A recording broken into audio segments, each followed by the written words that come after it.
High voltage RSS BJP meeting ಆಗಿದೆ, ಮೋದಿ ಅವ್ರನ್ನ change ಮಾಡ್ಬೇಕಂತೇಳಿ. ನಿಮಗೆ ಗೊತ್ತಿದೆ, ಇದು ಮಾಹಿತಿ ಇದೆಯಾ? ಅದನ್ನು ಕೇಳಿ ಹೋಗಿ. ಏನಾಗಿದೆ ಏನಾಗಿಲ್ಲ, ಎಲ್ಲ ಕಡೆ ಮೀಟಿಂಗ್ ಆಗ್ತದೆ, ಜನ ಮೀಟ್ ಆಗ್ತಾರೆ, ಹೋಗ್ತಾರೆ. ಅದನ್ನು ಬಂದು ಅಗಲಾಲ ನೀವು CM ಚೇಂಜ್ ಮಾಡ್ತಾರೆ ಯಾಕೆ ನಮ್ಮನ್ನು ಕೇಳ್ತೀರಿ ನೀವು? ಹೈಕಮಾಂಡ್ನಲ್ಲಿ RSSನಲ್ಲಿ ಬದಲಾವಣೆ ಆಗಬೇಕಂತ ಒಂದು ಗಾಳಿ ನಡೀತಾ ಇದೆ, ಅರ್ಥ ಆಯ್ತಲ್ಲ? ಪ್ರಧಾನಮಂತ್ರಿ ನರೇಂದ್ರ ಮೋದಿ ಅವ್ರನ್ನ ಚೇಂಜ್ ಮಾಡ್ಬೇಕಂತ ಹುನ್ನಾರ ನಡೀತಾ ಇದೆ. ಅದ್ರ ಬಗ್ಗೆ ಹೋಗಿ ಬಿಜೆಪಿ ಕೇಳ್ರಿ ನೀವು. ಅದೇ ಬ್ಯೂಟಿ ಆಫ್ ಡೆಮಾಕ್ರಸಿ ರೀ. Dissent is essence of democracy.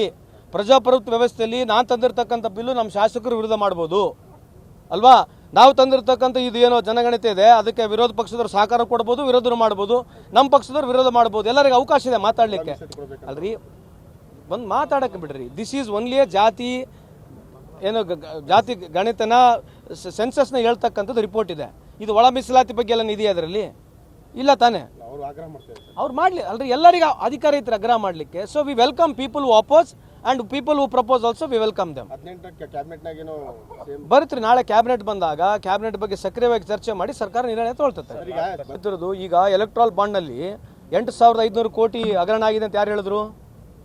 ಮತ್ತು ಸುಪ್ರೀಂ ಕೋರ್ಟ್ ಹೇಳಿದ್ಮೇಲೆ ಮತ್ತೆ ಅವ್ರಿಗೆ ಕೇಳ್ರಿ, ಇದೇ ಬಂಡ್ ಶಾಸಕರಿಗೆ ಕೇಳ್ರಿ ಏನಂತ ಕೇಳಬೇಕು. ಪ್ರಧಾನಮಂತ್ರಿ ರಾಜೀನಾಮೆ ಕೂಡ ಕೇಳ್ರಿ ಫಸ್ಟು ನೀವು ಅವ್ರು ಹೇಳಿದ ತಕ್ಷಣ ಕೇಳ್ಬೇಕು ಇಮಿಡಿಯೇಟ್ ಆಗಿ.